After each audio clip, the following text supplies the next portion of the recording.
Welcome to Coffee and the Bull. Hey guys, Mike and John, Coffee and the Bull. I want to say thank y'all for taking a moment out of your day and giving us a listen. I hope you enjoyed this episode. It's something me and John's been working on for a couple weeks now.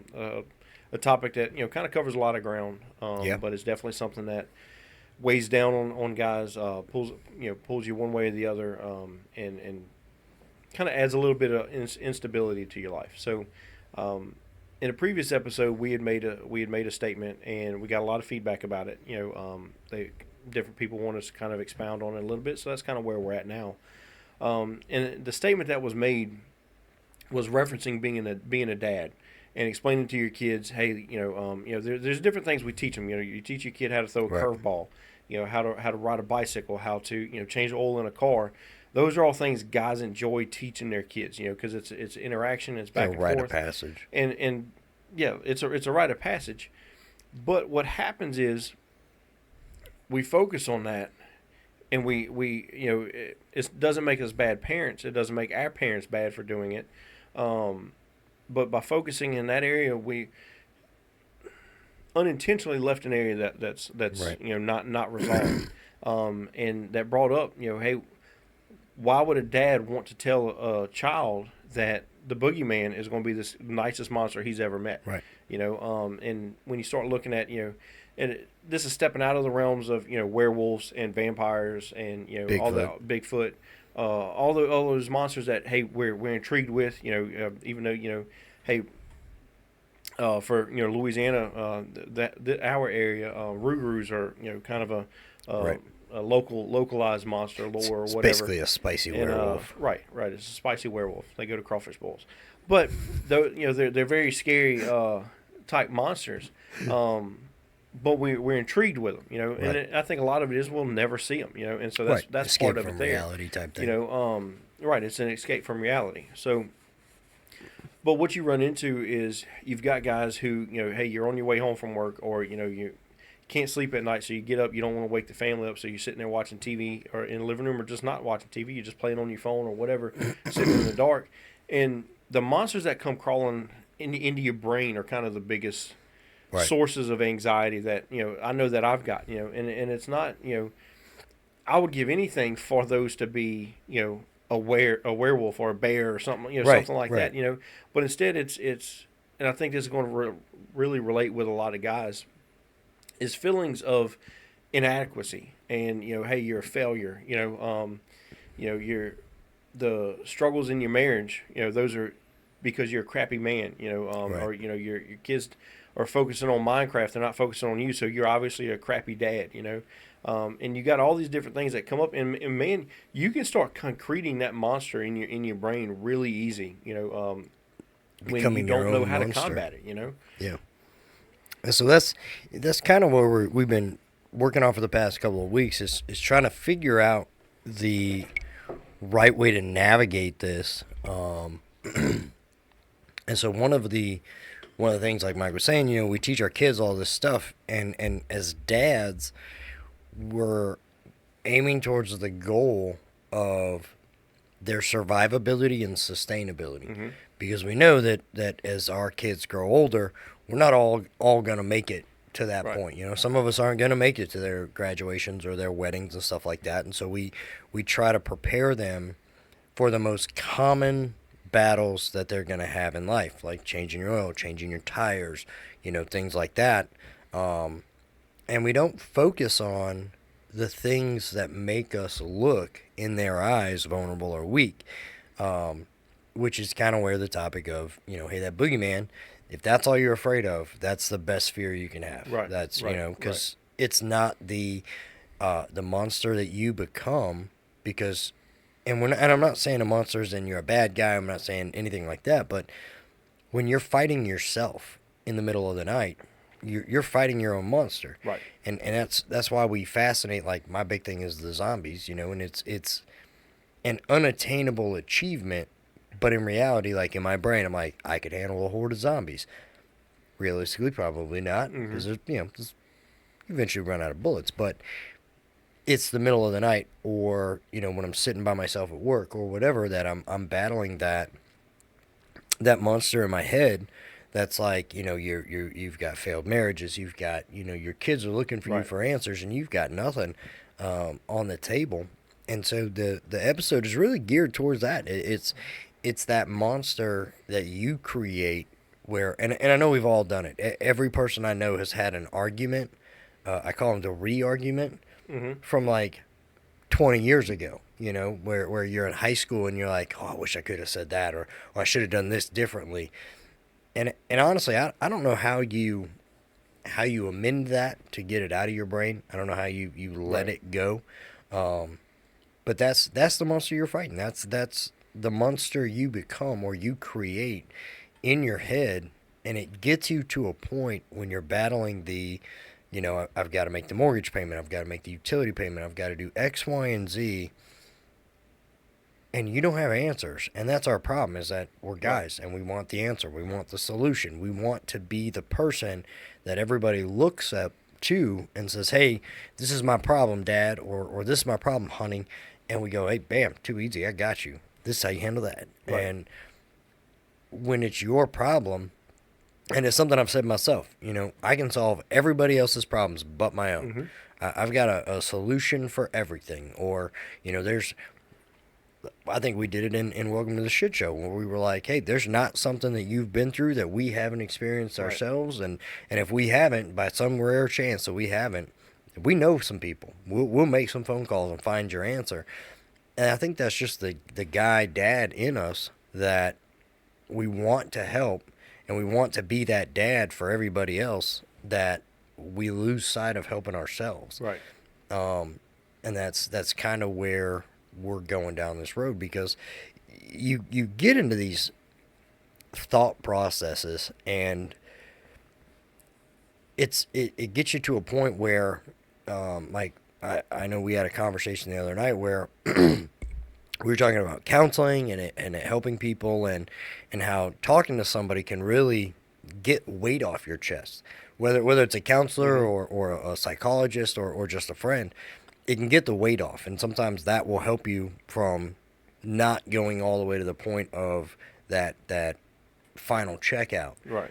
And I know one of the things or revelations I had when we were having the conversation was, I suggest and I tell a lot of people, hey, I want you to go to counseling. I want you to get help. I want you to talk about it, because I don't want people to end up like I am myself, Right. where I personally feel that I'm so far gone that the best thing I can do is just try to be better than I was.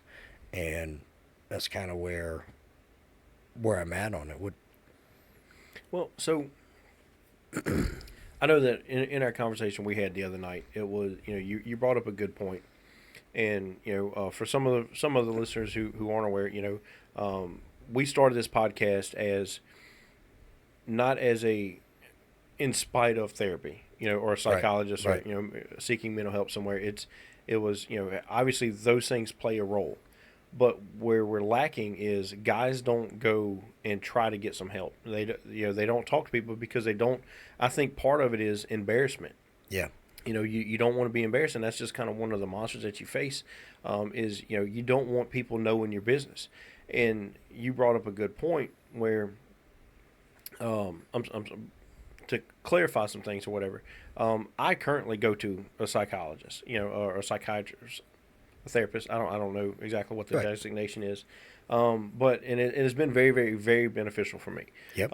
It's pulled me out of a very dark spot. And I would definitely say I would not be in the mind space that I am now had it not been for that. Right.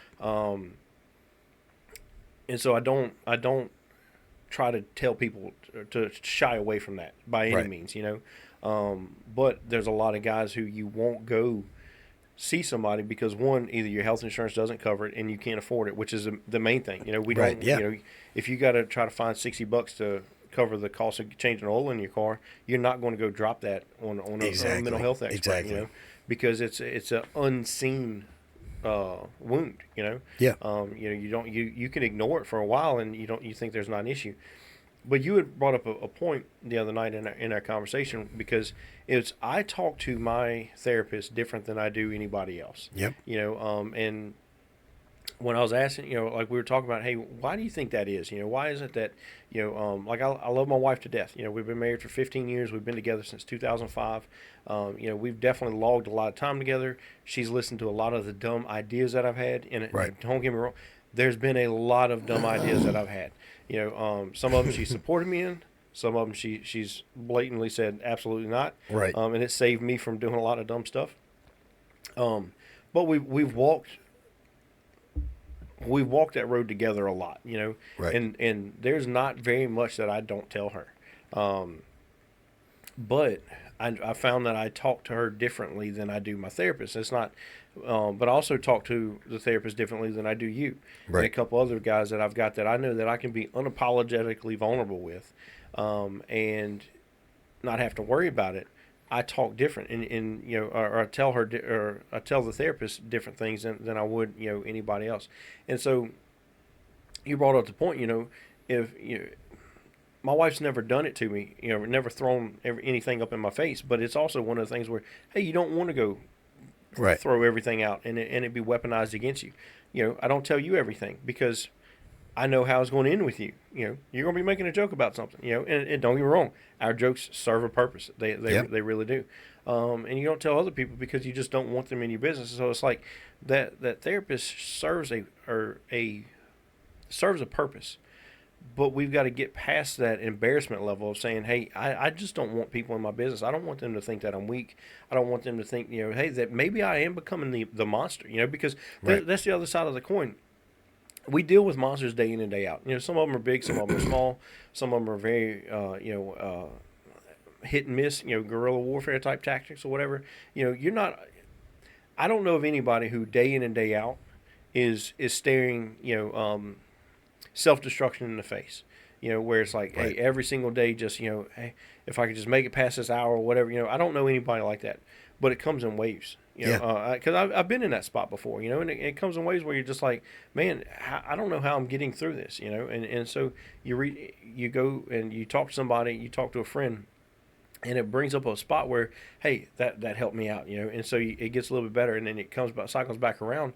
It's because that monster's not dying, it's not going anywhere, Right. and for those of you, if you may not call it a monster, you may call it a demon, you may call it, struggle or whatever. We're just referring to monsters. That's just, Yeah. that's a theme that we both kind of enjoy, and that's kind of where we're trying to focus it. But we're talking about the same things,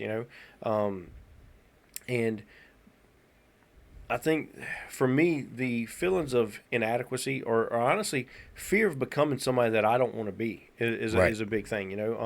Especially in law enforcement, it's very easy to become that guy who, hey, you're 15, 20 years in, and you're just a grumpy guy that nobody wants to talk to. Right. Nobody starts, especially our career. You start, you're bright eyed, bushy tailed, you're excited, you want to change the world, and you look. I remember when I first started. My very first day, we were having my field training officer called it shift meeting, right?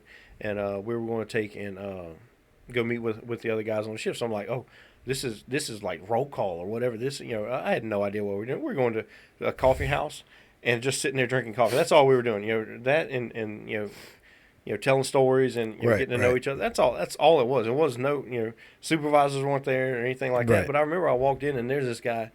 He's got the grumpiest look on his face ever, and I'm like, I'm sitting back and I'm just watching it, and it's just like, I don't want to be this guy, Right. just, 15, 20 years in and just mad at life, and so for me that was one of the things is like, I don't want to become that guy. And then I turn around, 5, 6, 7 years in, and it's like, no, am I going down that road? Am I Right. becoming, Am I am I that guy? becoming that guy? Right. Who's just angry at I got in this to help people, but now I don't want anybody to call at all, and so it's Right. like it's one of the things where it's like, okay, there's different battles that you've got to face, and you don't really know where to go.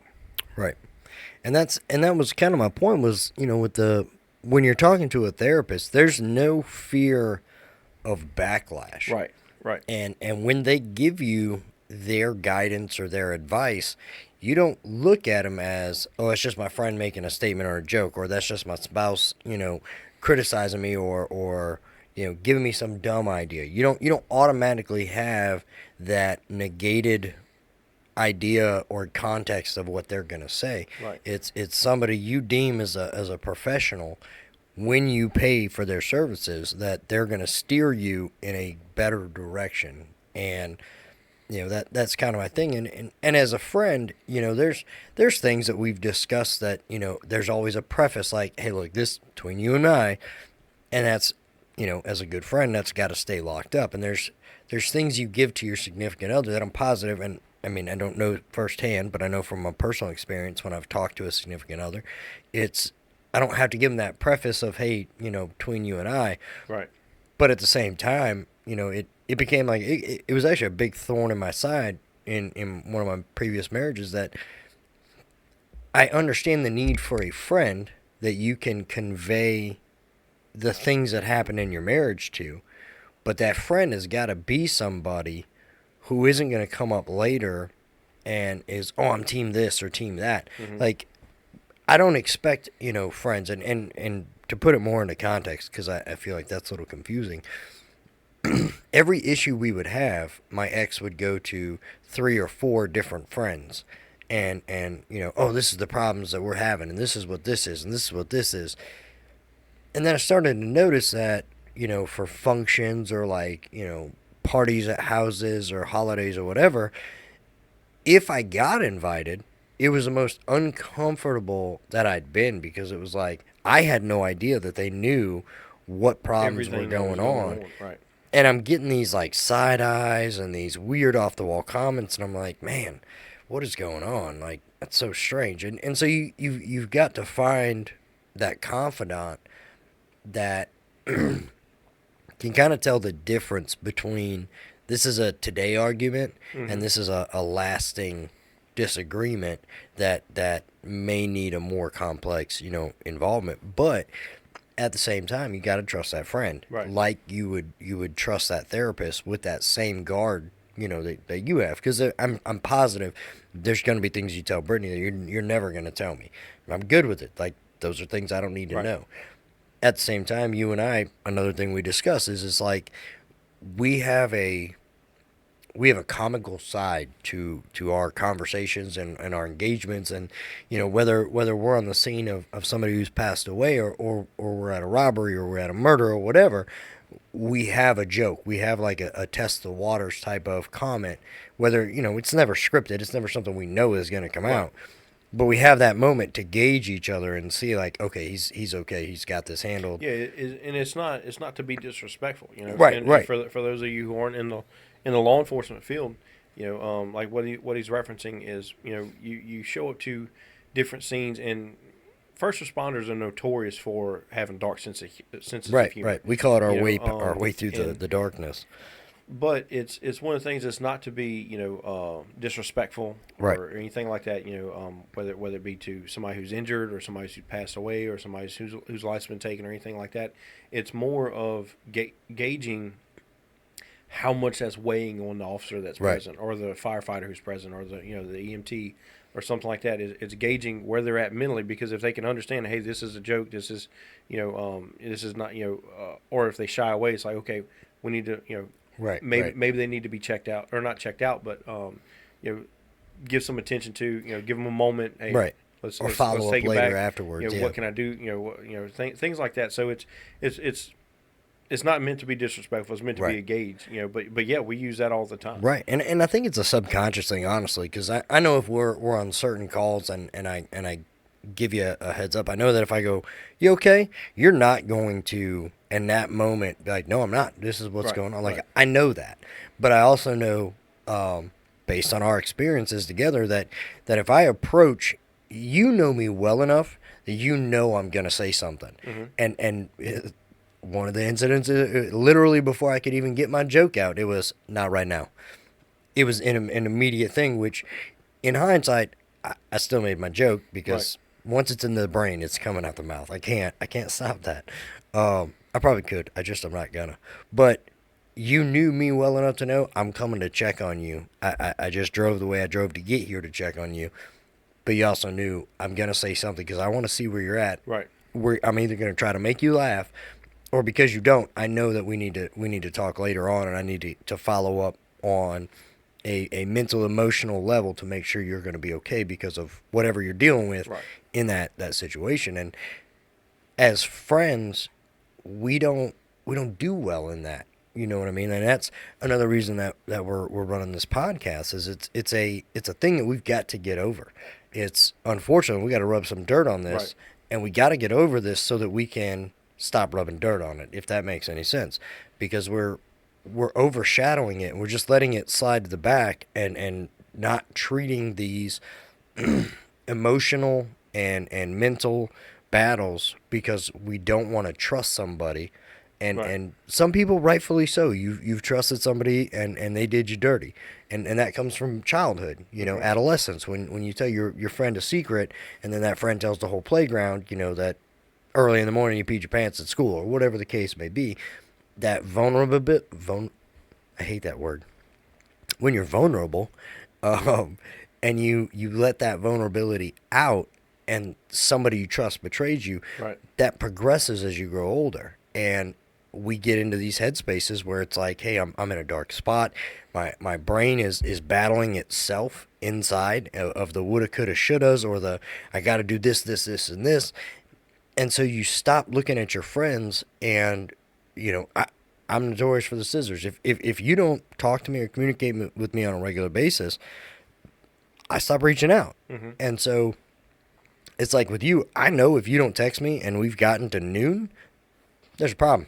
If you haven't pre told me you're going to be sleeping at noon, I'm like, hey man, what Right. are you doing? You cheating on me? So I know that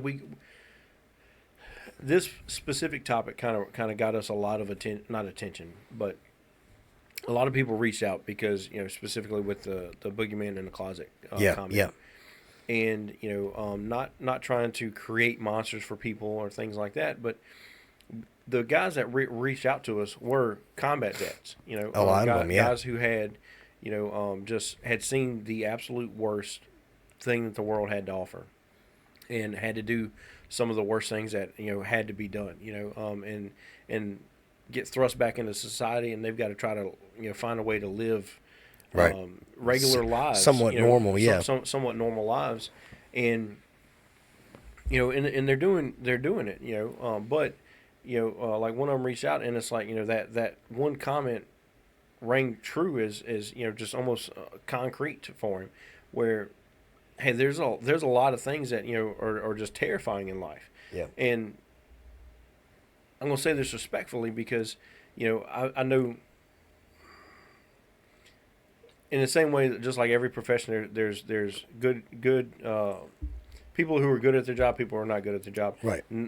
Not all cops are created the same. Not all Correct. combat vets are created the same, or service members are created the same. Correct. These are guys who stood toe to toe, and in times where courage had to be there, had what they needed, Right. and did what they needed to do. These are not guys who were just, or who are weak men, for lack of a better term, Right. And for them to be, terrified of what's going on in their brain, it should bring some type of awareness to it. Right. It should bring some type of credibility, saying, hey, this is a legit issue that we've got. And I think that's why we kind of, because a lot of people, you're not going to know this unless you listen to this episode, but we actually filmed this episode once or twice already, Yeah. and Yeah. it was like, no, that's not where we want to go with it.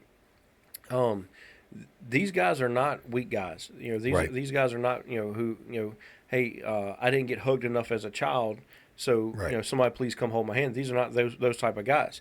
These are guys who are very strong, very very When sugar turns stoic- to shit, stoic type people, these are the guys under there. and they're having these battles. So it brings up, and I'm not talking down to anybody in any other profession, but it's if I know the way my brain works is if the guys who are in this position, if they're scared of these type of monsters, then obviously people who aren't used to that level of, Right. of terror are also going to be in the same boat, if that makes sense. Right. And so it makes me wonder what that monster is, and it's not, it's, I think a lot of us, who have been through things that, you wish you wouldn't have been through.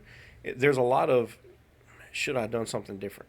Yeah. And that's Could have changed that outcome. Could I have done Yeah. something different and changed the outcome, and that rings true for a lot of guys. Whether it's the dad who's driving to school who gets in a wreck and now his child's in the hospital. Should I slow down? Should I have veered to the right, veered to the left, or braked harder or whatever? Right. It goes from that. It goes all the way to I know that one of the things that I had was my son got put in the hospital. And he spent several days in the ICU. He had to have emergency surgery and things like that. And so when you're in California. Yeah, not going to go into too much detail with that, but one of the things that I beat myself up with was, because we grew up, hey, you fall down, skin your knee or whatever, suck it up. They didn't have money for the emergency room, and I'm not talking down on my parents or anything like that or my upbringing. It's just it was what it was. We lived in the middle of Alabama. It was an hour to the nearest hospital, so you dealt with it. Right. Obviously, if it was something major like a broken bone or something like that, or a head injury or whatever, they bring you to the hospital. But for the most part, you didn't go to the doctor. And so that transitioned for me where, I saw my son was not acting the way he should have been and everything, and it was like, nah. It was up in there. Do I take him to the hospital? Do I not? It's going to go to urgent care. It's going to be $200 or $300 or whatever. And then I got to do, whether it be medicine or whatever. And so I'm throwing that up in the air. And then it was no, he needed to go. And then it was like, all right, did I beat myself up because I was like, did I prolong his, him being uncomfortable or whatever? And so you beat yourself up that way. In addition to, you got you guys like, because there's an outrageous amount of military service members who have to deal with what happened in Iraq, what happened in Afghanistan, or other parts of the world where they had to do things that people don't want to talk about, and they don't want to talk about, and so you've got all these different people of every walk of life who's got to weigh in on or got to carry this weight, but nobody's ever saying, hey, we need to find a way to address this. They like we talked about, they do the 22 push-ups a day or whatever, ice bucket challenge or whatever, which I think is stupid. Social media trend is going on at the time. But we don't ever actually reach out. We don't ever actually do anything other than, hey, I wish so-and-so wouldn't, and this is coming on the tail end of, we just had the 2-year anniversary of a friend who decided to take his life, and it's like, okay, there's battles that all these guys are facing, and they're not getting checked. So what's the answer to that? Right. And the truth behind it is we don't have an answer. Right. We don't know. This is us trying to show you, and by you I mean the audience, that you're not alone. And as we film each episode from the start to the episodes you guys will never see because we had errors or issues or something that we weren't going to put out there for people to see. Mike and I are both in our own different worlds with similar struggles and some very different struggles, and we're battling that on our own, but we know that there is value in our pain for I don't even say lack of a better definition. I think that's the accuracy behind it, is that we have struggled at this point in life, that we've learned from our 15 to 20-year-old selves all the way to our 30-year-old selves to where we are now, close to our 40s, that we want to get to that younger generation of the guys in their 20s and the guys in their 30s, just starting to get into that lull in life as far as direction and path and everything else. And because, as a kid, you start out and it's, I gotta make it to 12 or 13 and I can sit at the big kids table, and then it's I gotta make it to 16 and I can drive. Start driving. And then at 18 I can go into move out. I don't need my parents no more. Right. And it's now I'm 21, I can drink. Well, you hit those milestones, and then it's like, now what? Right. And once you start accomplishing the milestones, you get kind of drawn to that suction of life. And so what we're getting at is we know that there's a lot of men who get to about 35 and up, and I'm not saying anybody below 35 isn't experienced or doesn't know, but you get to that point where we start to struggle. We start to battle our brain. We start to wonder, what if I didn't do this? Would I be doing this or whatever? And so while we battle our struggles daily in our own world, we want to take those actions, and we, a lot of our episodes are stemmed from events that happen in our lives, battles that we're fighting or struggles that we're having that we've discussed with each other, which again is why the podcast came to be, because we would approach each other, and that's where, hey, you got a minute, or hey, let's go get a coffee and a Red Bull. And that's where this formed, because there were countless times that I can't say that I would have done it, but if I hadn't had a conversation with Mike, I would have had a stronger conversation with checking out because of that sort of communication, being able to take some of this weight off my chest and not just get it out there, but also have somebody look at you and go, man, I've been there, or, you're not alone in that. Like, this is my side of the story of where I was at that time. And so it's a constant battle in our heads about the monster, the right. battle of ourself. Well, it's one of the things that also want to bring up is we don't ever have the answers. Right. Not once have we had the conversation where hey, this is what I got. I'm concerned about this. Or this is what I've got going on, and not one, oh no, I got you, bro. And it's right. It's always been just a discussion back and forth. Yep. And that's what I want to stress to the viewer or the listener is we're not going to give you, if you're waiting on us to give you an answer and say, hey, look, this is how you're going to walk through life. You're not going to have to fight any demons or monsters or battles or whatever. That's not what this is. This is just hey, heads up.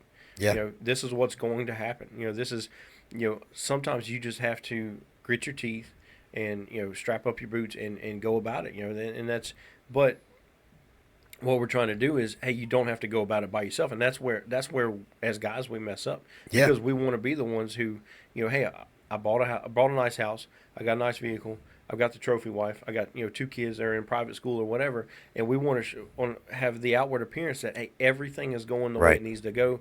I've got no worries. I'm the guy. You got financial problems, I got you. You got all this other stuff, and sadly that's not the case. Because we respond to those houses the same way we do the poor guy who just had his truck repossessed. We do it day in and day out, where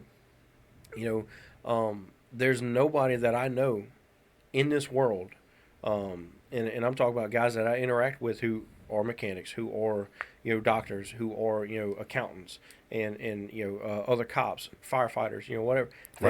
Not one has everything squared away, and that's kind of the misconception we throw out as guys, because we want to be the hero, we want to be the guy who's got all the answers, and we don't have the answers. No. And that's what I want to stress is, you're going to have this battle. You're going to have this struggle. You're going to have these thoughts and these demons come in, and that's where it's realizing there's a resource of just talking. And ideally it needs to be with a therapist.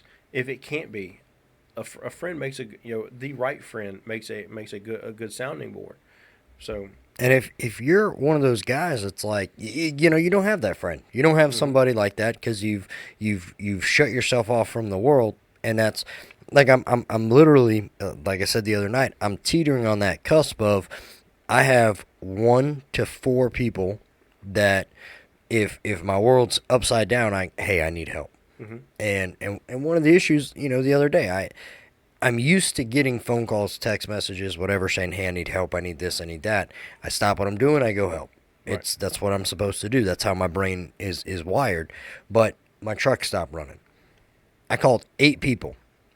I waited to call Mike last because I knew he lived probably about 30 minutes from me. I also knew what time of day it was. I knew you were still in bed, if you were even awake. And I was like, I'm just going to call him last because I don't want to call you first and somebody who's 2-3 minutes away shows up. Out of everybody I called, there was one person with a valid reason why they didn't answer the phone. Again, we're not talking about 4 in the morning. We're talking about 9:30 in the morning. And they were at the gym, so they just didn't have their phone on them. And I know it's hard to believe in today's society, but legitimately, this is a person I know did not have their phone on them. And then I call Mike, hey, man, this is a situation. He's like, all right, be there in a minute. Got to get dressed, and I'll head that way. And it dawned on me, I got a buddy right around the corner. And I called him up. I said, hey, this is a situation. And within 10 minutes, he's there. On the spot. We tried to jump my truck. We tried to figure everything else out. Ended up having to trade it in because it was just, the truck was done. It didn't have a good life. Right. But I talked to that guy later, and I said to him, I said, I want you to understand, like, I called so many people. Nobody would show up. Nobody would, come help me. If they even answered at all. And to this day, out of the 8 people I called, only the person that was at the gym has messaged me back to say, hey, what's up? Did you, and they messaged within, I'd say, an hour and a half because they had just gotten to the gym, just put their phone in the locker when my truck broke down. So I told him, hey, this is kind of the situation, and this is where my headspace is at. I said, I want you to understand, like, I know you were at work, and he was not dressed for working on the vehicle. He's a nice dresser. He genuinely is a well-dressed man, and nice shoes and everything else. This dude was in my engine compartment, not caring that he was getting dirty, whatever. His mentality was, I'm here to help. I'm here to help. My buddy's down. I'm going to pick him up. And when I had the conversation with him, and you and I had talked about, there was a moment in his life that he needed help, and nobody came. Nobody helped him out. And that's literally when I said, I want you to understand how much that I value you showing up. And he said, look, man, I've been at the bottom, and there were no hands. Mm-hmm. There were just eyeballs staring down at me as I'm at the bottom of my hole by myself, getting ready to check out. And there's just nothing but eyeballs watching me do it. Nobody reached out. And he said, so when there's somebody that I value and you call me and you say I need X, Y, and Z, baby, I'm showing up from A to Z with whatever we can do. And he did, and he followed through. And that's in my brain, the way that I input that, the way that I store that information is that's another person who's just trying to be better than they were. Right. And, that's where my headspace is at is I'm not a good person. I'm not a saint. I'm not a savior. I'm literally somebody who at one point in my life was at the bottom, and I'm trying to be better than that person so that I can leave this place with at least the peace of knowing I've changed or made a difference for somebody else after all of the years of not being the person I should be. Right. But I wanted to touch back really quick, and I know I've been kind of going on for a minute. We talked about, like, PTSD and the way that guys, combat veterans and people in first responder situations and how it should be something that people who don't have those experiences are really going, whoa, somebody does have it worse than me and they're struggling, so it's not abnormal that I'm struggling. It doesn't make you less of a person because somebody who's been through something more traumatic is suffering from it. We're all suffering from it. But the realization that I think you were trying to get to is if a guy who's been, standing on business and handling it doesn't have an answer, doesn't have a solution, and is struggling the same way somebody who didn't have to walk that path is struggling and not having an answer.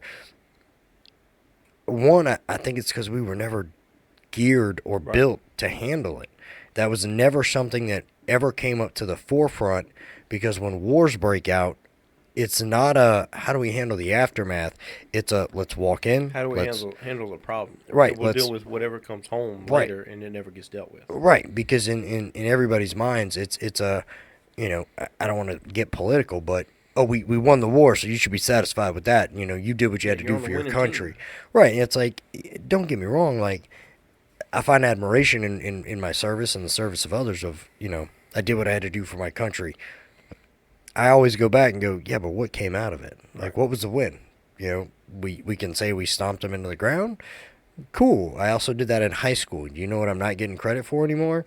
Things in high school. Like, what's the takeaway here? And so, not to get into the, why we're kind of rehashing some stuff we've hashed before, but it's just the reality that this podcast doesn't have the answers. But we're struggling men just like a lot of our listeners. You're not alone. We have the same thoughts of struggling at night, struggling in the morning, struggling to pay the bills. We also have the same dumb fantasy thoughts like, if I could own a tank, if I won the lottery. There's different thoughts that you think, I'm the only one who thinks this. Well, and that's so to kind of serve as an example and to show the listeners that, hey, this is what we're really about. My biggest thing, or my biggest monster, for lack of a better term, is, and not trying to throw that term out there too many times, is is the fear of being alone. Right. And what I mean by that is, I've got a very close network of friends, not a big network. It's a close network though. Right. Yeah. It's a very small circle, but it's a very solid circle. I've got a very good relationship with my wife. I've got a good job. I'm not rock starring it at work, but I'm also not sitting there and being on the chopping block because Right. I'm Nobody a thinks crappy you're a employee. dairy farmer. It's so a lot of that's going in the way it needs to go, but also at the same time, I still have those times where I'm driving home and there's things that you don't want to talk to anybody. You just feel like nobody can relate to you and nobody can connect with where you're at. And, the biggest thing is, hey, just suck it up. Right. You got this guy's got this going on or whatever. So you need to stop being a little girl about it and kind of man up, for lack of a better term.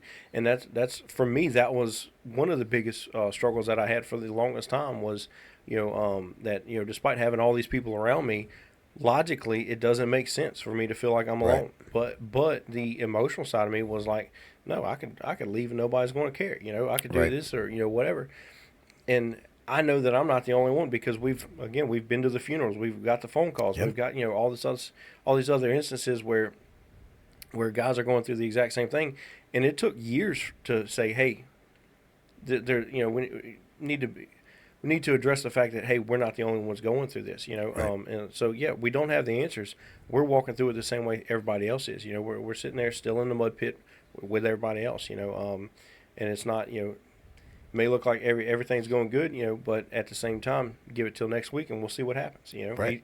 This is Right. a week by week thing. Right. It's sometimes it ain't even a week. It's a Right. day by day thing, And I know we talked about it the other night. It's I don't break it down. I don't always go into it, but when we go to work, my kids aren't with me. Mm-hmm.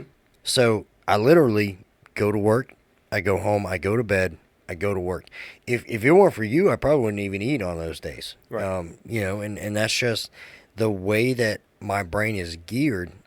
Is I want to get through those days as fast as possible so that I can get back to my kids, because that's where my happy place is. Mm-hmm. And when you take a man's happy place, God help you, because the thoughts that happen, they go dark, they go ugly, they go scary until you give it back to him, and Right. and he can come back to that I think happy that's place. why a lot of divorces are so harsh to each other. Yeah. Because obviously I'm saying this from the outside in. Right. I've never been divorced, but regardless of why a husband and wife get divorced, the husband's typically, and because you got some of them where they're like, hey, we still friends and all this other stuff, that's fine. But in the experience of what I've seen, typically it's the husband hates the wife, wife hates the husband, and they're fine with that arrangement. Right. And then you factor in, you add the kids into it, and that's where everything just becomes absolutely Right. just chaotic. Right. You get the calls of just this one's being petty, that one's being petty, and everything else. But the husband hates the ex-wife more because she's getting time with the kids. The wife Right. hates the ex-husband more because now he's getting time with the kids, and it's because their happy spot. Typically, a parent's happy spot is with their kids. Is the kids, yeah. That's what they. That's why parents go to work the long hours they do. Things like that are good parents. And Right. we got some parents who it's like, Need a little clarity there's here. there's a reason Child Protective Services is a thing. Yeah. But for parents that are doing their job, they sacrifice a lot for their kids. Right. Because there's something about the pitter patter of feet when you walk in the door. Yeah. After a long day, and that's not just a male thing. That's male and female. You enjoy time with your kids. Yep. And so because you don't have that, because hey, they're at mom's this week, or they're at dad's this week, or Yeah. whatever, it makes them hate each other so much more. Like Right. it's like a catalyst to make it even worse. And so I think that's a lot of what a lot of guys go through is is like you said, your happy spot's gone. So you're just trying to get through those days without them till they get them back, and then you got to relive that heartache every single time you drop the kids off. And it's the weirdest thing in the world to me to say out loud, but the loudest my house is when they're not here. Right. And it's just me and the air conditioning. Yeah, and it's so deafening. Their absence is the loudest thing in this house, and I'll take a house full of kids going crazy over absolute silence. I'll take the mess. I'll take the food wrappers in the couch. You know, and I'm not happy about it, but I'd rather the food wrappers there than them not here. You know, and it's I don't ever really give a certain ex-wife credit, but I will say the one thing that she's never denied me, regardless of the arguments or where we're at communicatively. My bad. When just an alarm. Okay. Well, you said you weren't going to get here till 7, so I was going to get up at 6:30. You're welcome. I was taking a midnight nap. One of the few things that she has ever done that she's never taken away from me is she knows what I do for work.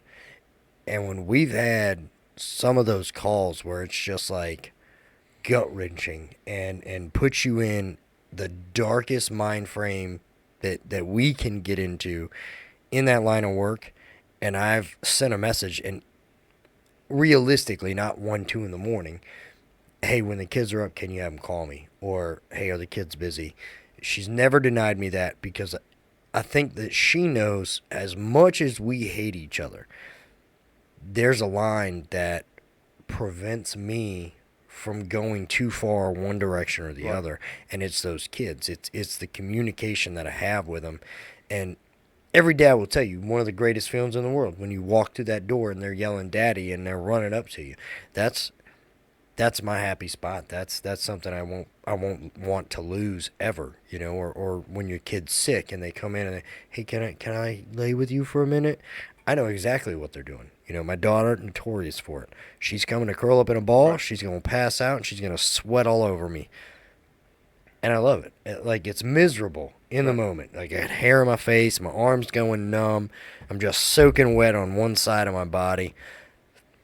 But I wouldn't give it up for the world. And I think that's why, in some cases, that parents, when that divorce happens, that's why it gets that ugly. And at the same time, parents know, like, this is the greatest shield and the greatest weapon that I have, because I can use these kids to hurt you and also use them to protect you at the same time. And so it's a tough spot to be in as a dad or as a parent in general when they're weaponized. And that's when I get dark, and that's when I start dealing with the monsters, is when I'm by myself and I don't have my safe place. I don't have my happy, you know, my kids that make me feel like I've accomplished something. Because at the end of the day, when everything ends, you know, this house could burn down, get hit by a hurricane, you know, it's gone, truck's gone, you know, you can lose a child, obviously, and I hope that doesn't happen to anybody, but those kids, as long as they're happy and healthy, you got them. I don't know, that him and his faces. You went real dark there real quick. I did. So, guys, I want to say thank y'all for taking a moment and listening to this episode. You know, it is not meant to give you an answer. You know, that's kind of where we're at. Each day is going to be a struggle. Each night that you decide to sit up in your recliner at 3 in the morning, and you're scrolling through the phone, looking for people you want to call, and you just don't call any of them. That's those days are going to happen. You're not alone in that. You're not the only one going through that. Reach out to a friend. Reach out to somebody. If you're like, hey, I don't have a friend, call 988. It's a mental health hotline, crisis hotline, or whatever something they call like it. That. The national. They're there to help. That's their one job in life. Reach out to somebody. Stop thinking that you're going to be bothering people. Right. That's my other thing. If you text me, and Mike does all the time, hey, you awake? Granted, it's because we work nights. Mm-hmm. It's not to have. It's not always about a serious topic, right. but shoot a message out. You'd be surprised who's awake, who's willing to talk. And sometimes you don't even have to talk about your problem.